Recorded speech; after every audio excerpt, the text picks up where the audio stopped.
Hello friends, study with Dilip Soni YouTube channel पर एक बार फिर आपका बहुत बहुत स्वागत है। मित्रों, आज एक महत्वपूर्ण टॉपिक के साथ आपके बीच कई महत्वपूर्ण प्रश्नों की व्याख्या किया जाएगा। जैसे किसी भी राज्य में मुख्यमंत्री की नियुक्ति कैसे होती है, मुख्यमंत्री की नियुक्ति का आधार क्या है, उसकी क्वालिफिकेशन क्या है, मुख्यमंत्री की नियुक्ति का जो सबसे प्रमुख आधार होगा वो विधानसभा का चुनाव होगा।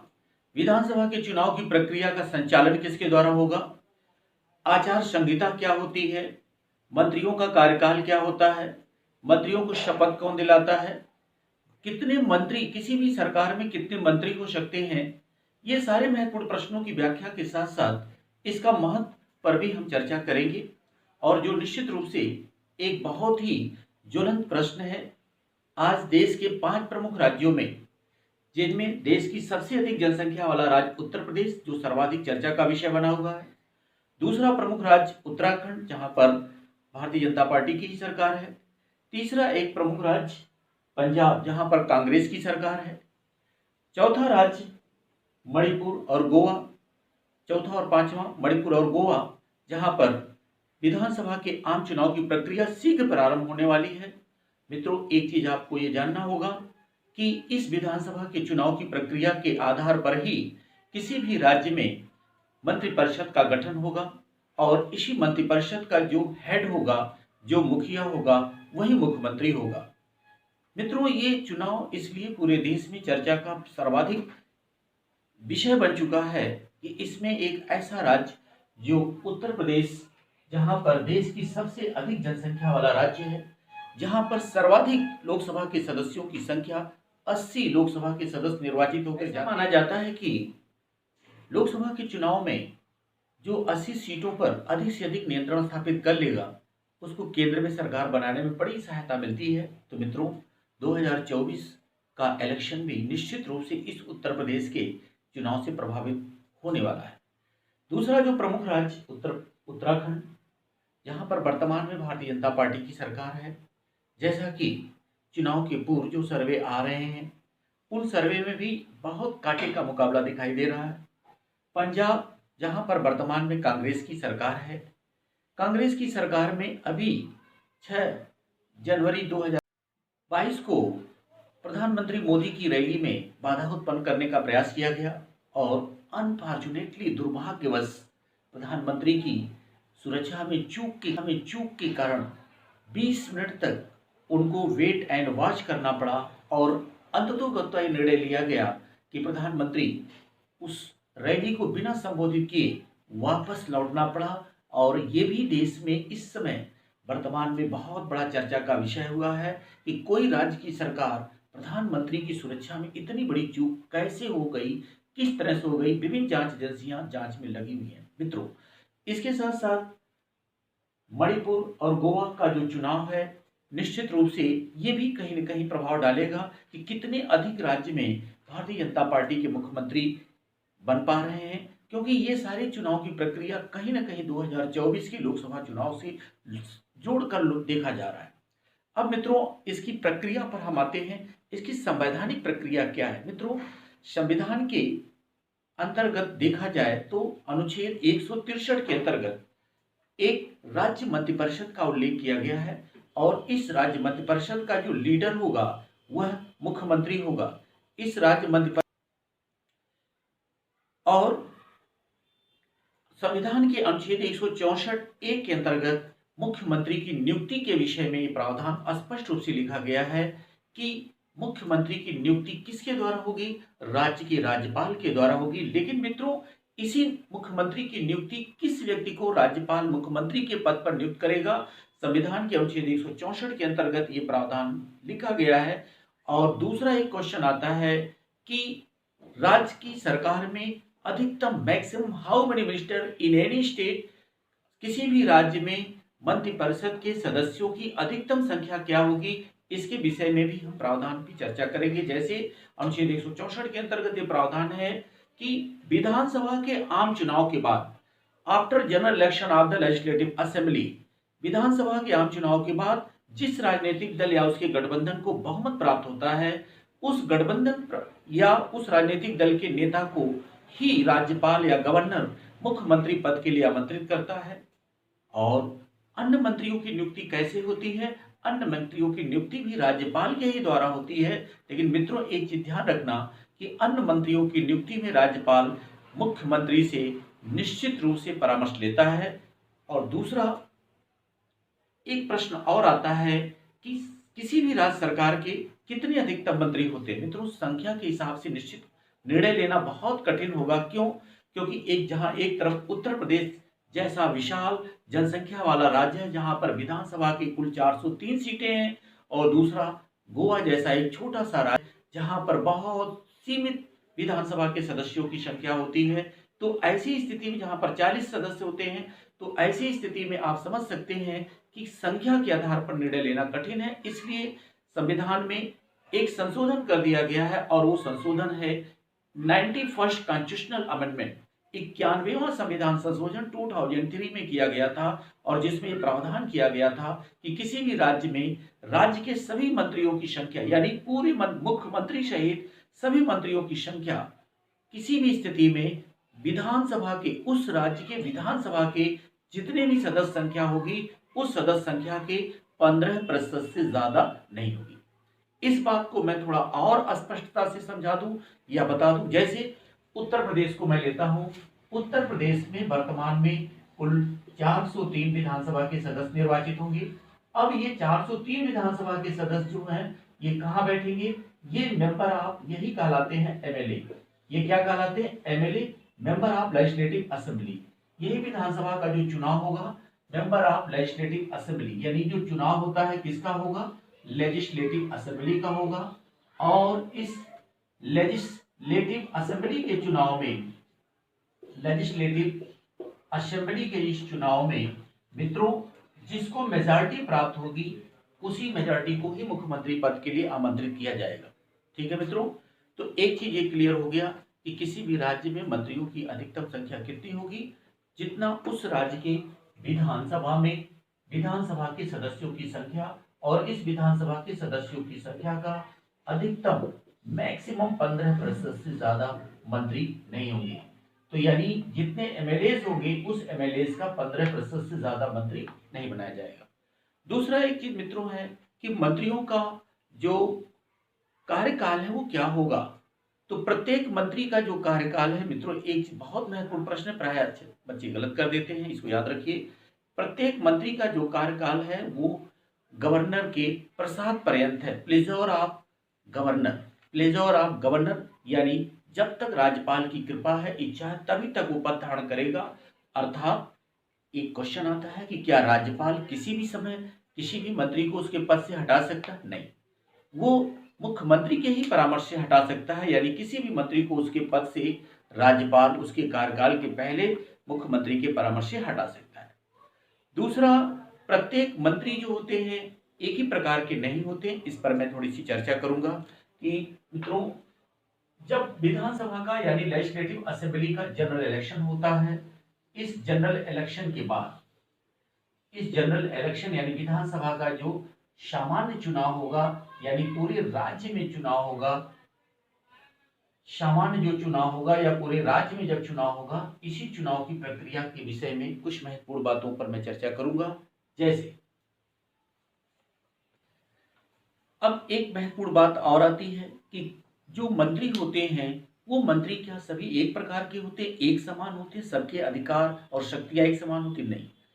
Generally how many type of the minister, that is not mention in Indian constitution. Bharat के संविधान में इसका कोई उल्लेख नहीं है कितने प्रकार के मंत्री होंगे। But generally 3 type of the ministers in council of ministers. सामान्यतः 3 प्रकार के मंत्री मंत्रिपरिषद के अंतर्गत आते हैं, और तीनों प्रकार के मंत्रियों का उल्लेख इस प्रकार आप कर सकते हैं। जो सबसे महत्वपूर्ण विभाग ये मंत्रालय होता है वो कैबिनेट मिनिस्टर होते हैं या कैबिनेट मंत्री होते हैं। ये कैबिनेट मंत्री अपने विभाग के प्रमुख होते हैं, अतः इनको हम विभागाध्यक्ष कहेंगे या इनको हम कहेंगे हेड ऑफ डिपार्टमेंट। इनको हम क्या कहेंगे? Head of department. कैबिनेट मंत्री के कार्य में सहायता के लिए मिनिस्टर ऑफ स्टेट होता है, मिनिस्टर ऑफ स्टेट होता है, जिसे हम हिंदी में कहेंगे राज्य मंत्री। राज्य मंत्री का कार्य होता है अपने विभाग के कैबिनेट मंत्री के कार्य में सहायता करना, या कैबिनेट मंत्री के द्वारा कुछ कार्य राज्य मंत्री को सौंप दिए जाते हैं जिसको कार्य का संचालन करता है। दूसरा, यदि किसी विभाग में तीसरे प्रकार का भी मंत्री है तो उस तीसरे प्रकार के मंत्री को हम कहेंगे डिप्टी मिनिस्टर। क्या कहेंगे? डिप्टी मिनिस्टर, यानी हिंदी में से कहेंगे उप मंत्री। उप मंत्री का पद क्या है? ये राज्य मंत्री के कार्य में और अपने विभाग के विभागाध्यक्ष यानी कैबिनेट मंत्री के कार्य में क्या करता है? सहायता करता है। तो मित्रों, इन सभी प्रकार के मंत्रियों का जो हेड होता है उसी को हम कहते हैं चीफ मिनिस्टर। क्या कहते हैं? चीफ मिनिस्टर, यानी मुख्यमंत्री। यानी किसी भी विभाग में जितने भी प्रकार के मंत्री होते हैं उन सारे मंत्रियों का जो हेड होता है या जो प्रमुख होता है उसे ही हम क्या कहते हैं? मुख्यमंत्री। यानी राज्य मुख्यमंत्री क्या होता है? वह head of government. Head of government यानी वह हेड ऑफ गवर्नमेंट होता है। मुख्यमंत्री क्या होता है? हेड ऑफ गवर्नमेंट होता है, यानी शासनाध्यक्ष इसको कहेंगे हम। क्या होता है? होता है।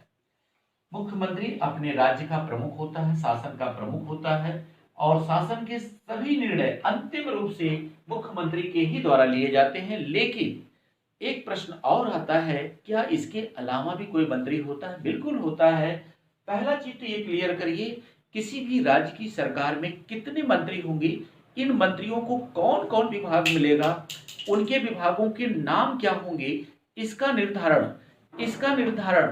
किसके द्वारा किया जाएगा? ये मुख्यमंत्री के द्वारा किया जाएगा। लेकिन एक संवैधानिक संशोधन, जैसा कि मैंने कहा कि किसी भी राज्य में मंत्रियों की या मंत्रिपरिषद की मुख्यमंत्री सहित सभी मंत्रियों की जो संख्या होगी वह उस राज्य के विधानसभा के सभी सदस्यों की संख्या का, जैसे मैंने ये उत्तर प्रदेश का एग्जाम्पल लिया था, उत्तर प्रदेश में टोटल विधानसभा की, तो इस तरह से किसी भी राज्य के जो मंत्रियों की संख्या है अधिकतम 15% होगी।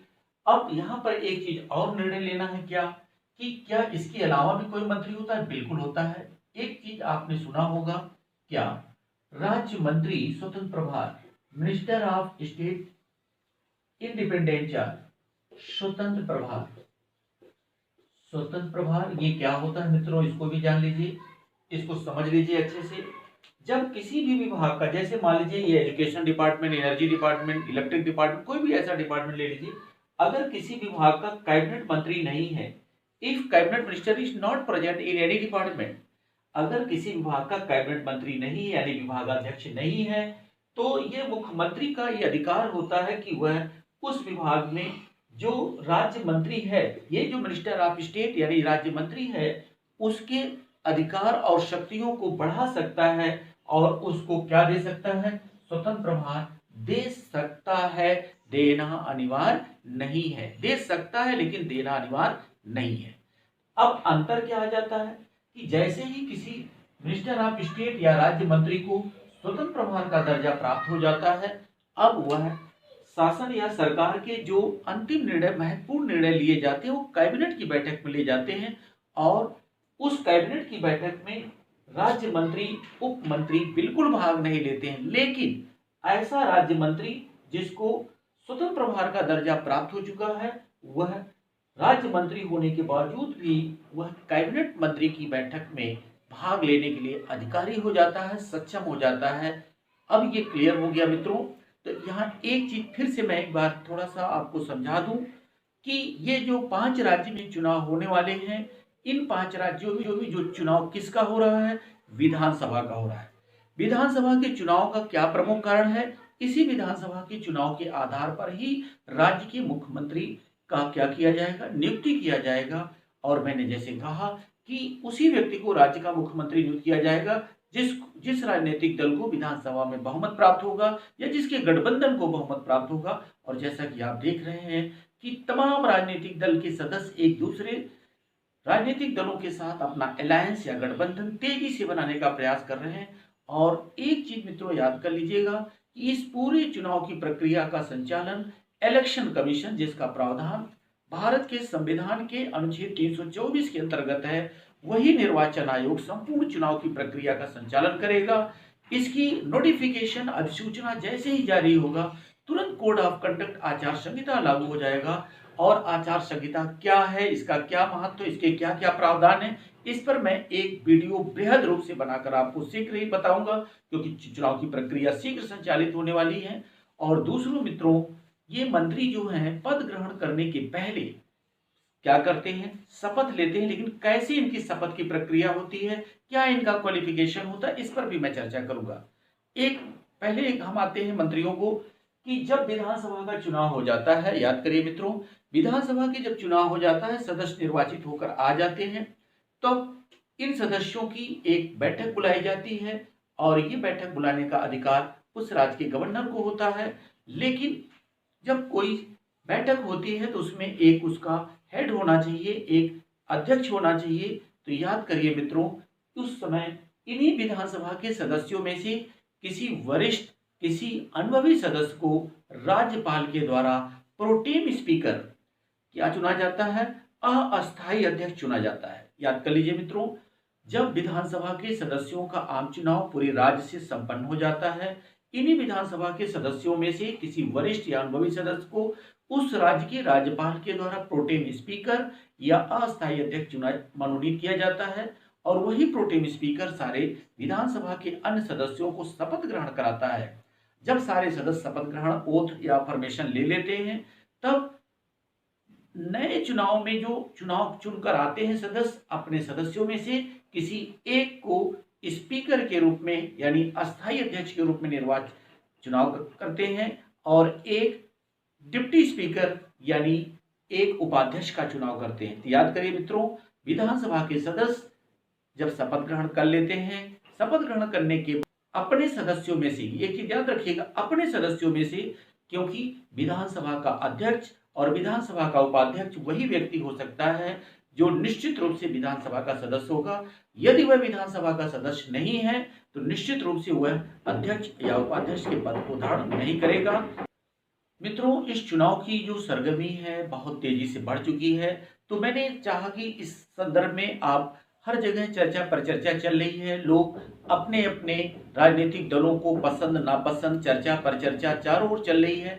यहाँ एक चीज ध्यान देना है कि इस चुनाव की प्रक्रिया में जो मतदाता होंगे, जिसमें सबसे ज्यादा यूथ की बहुत इंपॉर्टेंट रोल होगी, और मतदाताओं की जो न्यूनतम आयु सीमा है वो 18 वर्ष है। 18 वर्ष या उससे अधिक आयु के लोग जिनका नाम उस इलेक्टोरल लिस्ट में मतदाता सूची में दर्ज होगा, विधानसभा के सदस्यों का वो चुनाव में भाग लेंगे, उन्हीं के द्वारा चुना जाएगा। तो निश्चित रूप से युवाओं की यहाँ बहुत महत्वपूर्ण रोल है, बहुत महत्वपूर्ण भूमिका है।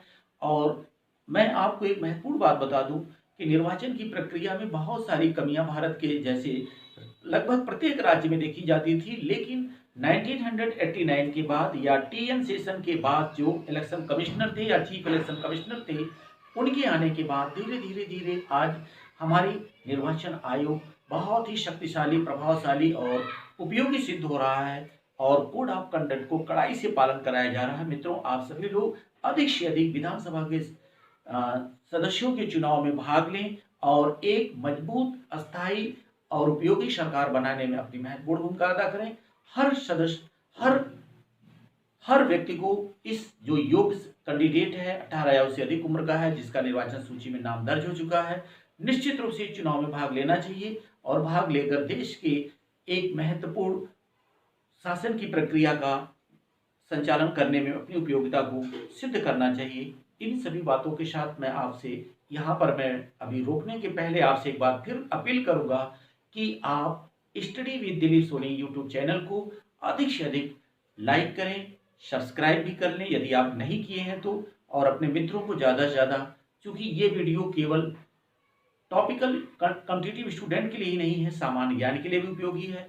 मैं अगले वीडियो में आपको इसका बहुत ही महत्वपूर्ण पार्ट 2 करके करूंगा, जिसमें आचार संहिता क्या है, इसका पालन कैसे होता है, किन किन प्रावधानों का प्रावधान किया गया है, किसी भी विधानसभा के सदस्य के चुनाव की प्रक्रिया में क्या क्या महत्वपूर्ण प्रावधान होते हैं, कितना चुनाव खर्च होता है, चुनाव में और कौन कौन महत्वपूर्ण बातें होती है, निर्वाचन आयोग का क्या कार्य है, ये सारी बातों को, चुनाव चिन्ह कैसे आवंटित होता है, ये सारी बातों पर आपको मैं चर्चा में लाऊंगा। आपको पुनः बहुत बहुत धन्यवाद।